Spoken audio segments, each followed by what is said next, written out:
Today I want to share my thoughts and insights from reading Amusing Ourselves to Death. This book discusses how different forms of media influence people's ideology. The author, Neil Postman, is a renowned American media culture scholar and critic. At New York University, he established a program called Media Ecology, making him a veteran scholar in cultural communication. The book was written in 1985, while television was just becoming common in China at that time. With most families owning black and white TVs with limited channels and programs, America's television industry was already highly developed. Watching TV had become the most important part of people's daily life and entertainment. Nearly an entire generation grew up with television. They had a rich variety of channels, and some even believed that television would become the primary tool for future education. As a result, many people began experimenting with creating specific TV programs to guide public values and thoughts. This seemed like a good thing. After all, having educational, tasteful, and thought-provoking television programs was better than having children grow up watching nothing but mindless entertainment. However, just as media professionals were enthusiastically pursuing this goal, Neil Postman stepped in with a sobering warning. Be careful. Your actions might lead to a future where all culture becomes amusing itself to death. Why did he say this? How did he reach this conclusion? What real-world significance does this warning have? Let's examine the author's argument from two aspects. First, let's look at why the author believed television would lead culture to amuse itself to death. Second, let's discuss the solutions the author proposed. Let's start with the first part. Why did the author predict a future of amusing ourselves to death? Note that amusing here doesn't mean entertainment is inherently deadly or dangerous, or that we should be anti-entertainment. Many people misinterpret this concept to criticize modern media's entertainment focus and lowbrow content, arguing that television isn't fulfilling its role in guiding public values. They suggest that entertainment is making thought superficial and that we should oppose entertainment and vulgarity. However, this wasn't Postman's intended meaning. He believed television entertainment is an integral part of life, providing necessary emotional comfort. He even argued that television should be entertaining and even lowbrow. He admitted to being an avid TV watcher himself. The problem, he argued, was people's attempt to present everything through the medium of television. That was the fundamental error. Television can entertain, but not everything should wear entertainment's mask. Let's consider a specific scenario. Imagine a room full of cultural scholars, legal experts, religious scholars, philosophers, and others. They traditionally communicated through writing, which fostered rigorous thinking habits and discourse. Suddenly, a clown enters the room. This clown is talented, crowd-pleasing, and always smiling, aiming solely to entertain. Naturally, public attention shifts entirely to this clown, making them the center of attention. We've all heard the saying, with great power comes great responsibility. When the clown captures most people's attention and becomes a crucial part of their lives, some suggest, since they have such influence, shouldn't they also take responsibility for guiding public values? The lawyers agree, and suddenly the clown is wearing a suit and hosting a show about law and order. The nearby priest agreed and dressed him in robes, asking him to preach religious doctrine. The philosophy professor couldn't resist either, so he put the clown in academic attire and had him lecture on philosophy. This might have been fine, except for one issue. The clown's face maintained a constant smile. No matter what subject he presented, he kept that silly, grinning expression. This really bothered the serious scholars of these subjects. This prompted author Neil Postman to suggest, a clown should stick to being a clown. He should focus on his strength, entertaining people, and do that well. Why burden him with so many responsibilities? Forcing him to do these things would not only result in poor performance, but would distort public understanding of these fields. Worse still, it might lead everyone to aspire to become TV stars rather than dedicate themselves to their own disciplines. Who is this clown in our scenario? It's television itself. The author doesn't oppose television as a medium, nor does he oppose entertainment. He simply objects to television bearing responsibilities it wasn't designed to handle. Why can't television handle these responsibilities? The author provides 3 reasons. First, he argues that television as a medium is inherently incapable of facilitating deep thought. It's simply not suited for expressing profound intellectual content. This isn't the fault of TV producers. It's determined by the nature of the medium itself. What is television? It's a visual medium. The key difference between television and print media is that television relies on images. TV professionals naturally feel compelled to focus on visual elements. They study various filming techniques and create beautiful shots, all aiming to produce visually stunning and aesthetically pleasing images. Why is this the case? Because processing images is a primitive human ability. When children learn their first letters, they need accompanying pictures. We learn language through picture-word associations. Concrete objects must match spoken words to convey clear meaning. As we grow older, we develop the ability to understand abstract concepts. We begin reading longer texts, which are inherently abstract. While reading might seem simple now, it took years of training to develop this skill. The higher the level of thinking, the stronger the required capacity for abstraction. For instance, intellectuals often discuss ideals, love, poetry, and distant horizons, all abstract concepts. Most people find these topics too intangible and uninteresting. Those skilled in abstract thinking find them fascinating, considering concrete matters mundane. At even higher levels, philosophers, physicists, and mathematicians like Einstein, Newton, and Nietzsche work purely through mental imagination, dealing with concepts invisible to the naked eye, requiring exceptional abstract thinking abilities. Understanding this, we can see television's limitations. It struggles to represent abstract concepts. For example, how would you create a TV program about religion? You can't draw a portrait of God or have someone play God.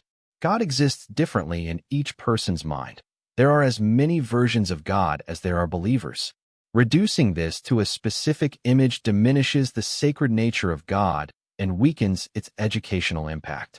Religion is all about the atmosphere and ritual. For example, placing a Bible or a cross, saying prayers.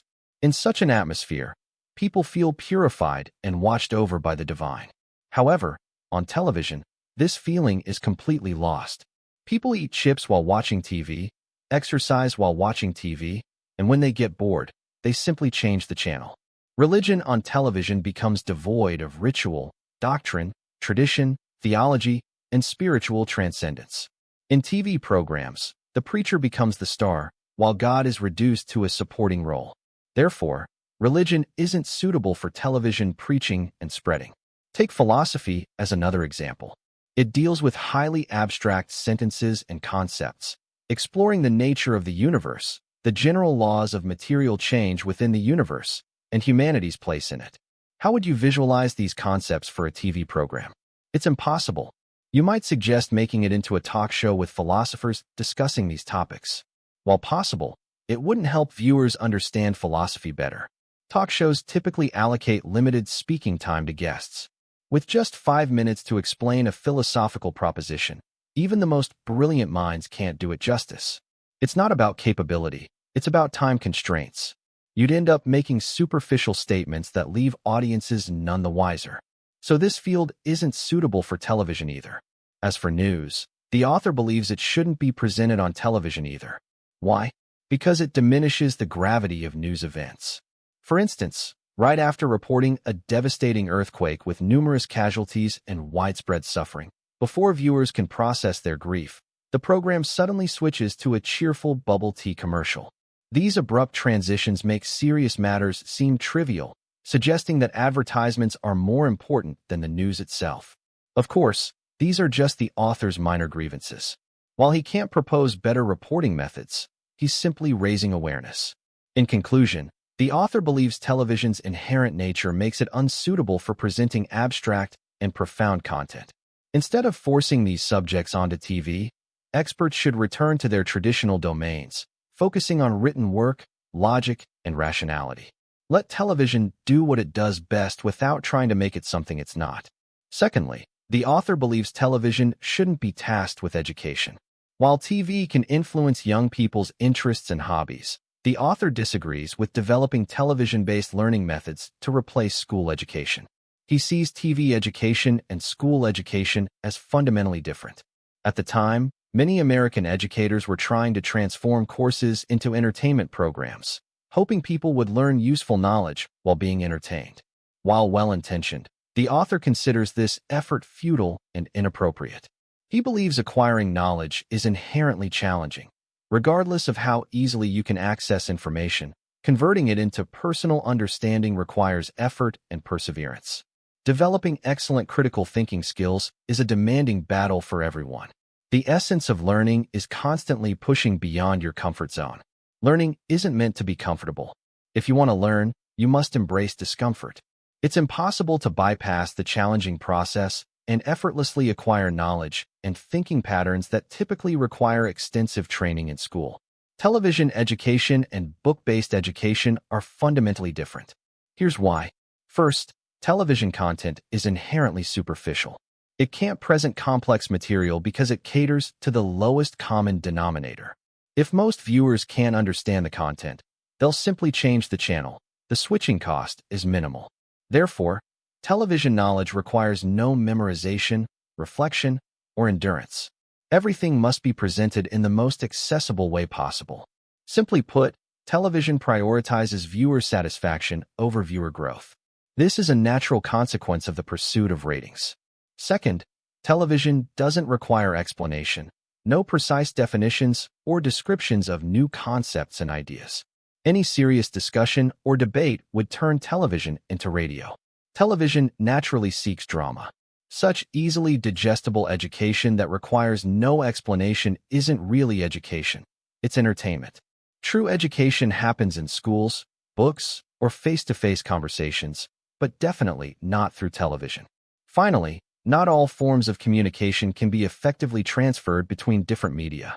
While prose can be readily translated between languages, poetry often loses its essence in translation, particularly its cultural nuances and aesthetic beauty. Once translated, a poem essentially becomes a different poem. For instance, when consoling a friend who's lost a loved one, sending a card or text message carries far less emotional weight than a personal embrace. Similarly, many teachers who excel in physical classrooms struggle online because their ability to create atmosphere is diminished, often leaving their content feeling hollow. Therefore, when converting content from one medium to another, we must acknowledge that something will be lost. When trying to adapt education from books to television, we lose crucial educational elements like rational thinking and perseverance. Thus, the author argues that attempting to replace school education with television is fundamentally flawed. The author's third point is that television makes people overly focused on superficiality. Culture can be destroyed in two ways. It can be turned into a prison through dictatorial control, which people naturally resist, or it can be silently transformed into a farce. In our technologically advanced age, the author suggests that the real threat to intellectual vitality comes not from obvious oppressors, but from smiling faces offering endless entertainment. In this theatrical cultural environment, no guards are needed, people willingly fixate on mind-numbing content. Eventually, they become passive consumers, and all public discourse degenerates into mere spectacle. The decline of culture seems inevitable. During Lincoln's era, presidential candidate debates would last 8 to 9 hours, with people making their choices based on the content of speeches. However, once people became accustomed to watching candidates on television, appearance and ability to entertain became the crucial factors. Take former U.S. President Richard Nixon, who once blamed his election loss on a makeup artist's deliberate sabotage. He even advised Kennedy on becoming president, saying, "If you want to be president, lose weight first." While the Constitution never mentioned anything about a candidate's weight, it seems that overweight individuals have been effectively barred from running for high political office. Similarly, those considered unattractive or physically unpleasant are naturally excluded from the political system. Television has transformed elections into a new phase where politicians who once succeeded through talent now must rely on their looks. Think about it. If even presidential elections are based on appearance and performance, other aspects of life will become even more appearance-driven. From the author's perspective outlined above, he criticizes many drawbacks of television, viewing it as opposing culture. Does he offer any good suggestions to improve this situation? While he doesn't provide concrete solutions, he does explore 3 possible scenarios. The first is limiting television viewing time, though he acknowledges this is unrealistic. Some have actually attempted such campaigns to turn off TVs, But ironically, these campaigns were promoted through television itself. Using television to tell people to stop watching television is perhaps the greatest irony of such efforts. The second approach, which the author also deems unlikely to succeed, is creating a new type of television program aimed at teaching people how to watch TV and demonstrating how television redefines and changes people's perspectives on news, political debates, and religious thought. This idea seems doomed to fail, as viewers would likely dismiss it as just another channel to flip through amid laughter. Moreover, placing such responsibility on television itself is something the author strongly opposes. The final method relies on schools to guide people in reasonable television viewing limits and appropriate media distance. However, the author remains pessimistic about this approach, believing that schools haven't developed the necessary media awareness and can't even distinguish between television education and traditional literacy education. Overall, the author is quite resistant to television. While acknowledging its entertainment value, he criticizes its excessive involvement in other fields, turning almost all academic domains into entertainment. He deeply worries that American culture might exhaust itself through excessive laughter. From our current perspective, his view seems overly pessimistic. The author passed away in 2003 before the widespread adoption of smartphones and the internet. If he could see how people now freely choose information online, spending several times more hours on the internet than television, with information fragmentation hundreds of times more severe than TV, one wonders what he would think. He might realize that his concerns were just the beginning. Everything has been replaced by something new, and previous problems have vanished due to technological advancement. It's like how people used to worry about horse manure on the streets, but the problem wasn't solved. It disappeared when cars replaced horses altogether. These days, people barely watch TV anymore. They spend most of their time online. The internet accommodates both serious content and entertainment, offering far more choices than television ever did. But does the internet have the issues mentioned by the author? Of course it does. The internet leads to fragmented attention spans, superficial thinking, and disregard for truth. These problems still exist and are getting worse. However, is this really the internet's fault? No. Ultimately, it's about people's choices. I think the author was overly concerned about one thing: the idea that culture would die due to entertainment becoming widespread. Culture won't disappear. Whether in the age of print, television, or the internet, people who enjoy abstract thinking and academic pursuits will always exist, while those who don't will never develop such interests, regardless of the medium. Think about it. Would someone who doesn't read books in the TV era have been a reader in the print era? Would those who don't engage with deep thoughts now have done so in the age of print? Probably not. So regardless of how media evolves, developing media awareness and understanding how different media affects us is crucial. In the future AI era, media will continue to transform, but what matters most is actively choosing what interests us, not becoming passive receivers, and remaining in control of our own thoughts. Once we grasp this, concerns about the internet become irrelevant. To summarize, this book is a media scholar's critique of television, arguing against TV bearing too much responsibility, against expressing everything through television, and against the excessive entertainment of serious matters. The author repeatedly reminds us that not all content can be freely transferred between different media. Television should stick to what it does best, and schools should focus on education. They shouldn't overlap too much. If people don't realize this, the result might be as the book's final line suggests. People suffer not because they've replaced thinking with laughter, but because they don't know why they're laughing or why they're not thinking.